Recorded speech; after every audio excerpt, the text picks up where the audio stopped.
Welcome to RP today's English. Prepositional errors. நான் 2 மணியிலிருந்து காத்திருக்கிறேன். நான் 2 மணியிலிருந்து காத்திருக்கிறேன். I have waited since 2 o'clock.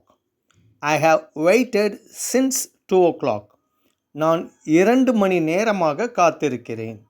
நான் 2 மணி நேரமாக காத்திருக்கிறேன். I have waited for 2 hours. I have waited for 2 hours. Since இருந்து ஒரு குறிப்பிட்ட நேரத்தில் இருந்து என்பதை குறிக்க சின்ஸ் பயன்படுத்தப்படும். பர்ஃபெக்ட் டென்ஸில் மட்டும்தான் சின்ஸ் பயன்படுத்த வேண்டும். ஃபார் ஆக ஒரு குறிப்பிட்ட கால இடைவெளியை குறிப்பிட ஃபார் பயன்படுத்த வேண்டும். நான் 5 மணியிலிருந்து படித்து கொண்டே இருக்கிறேன்.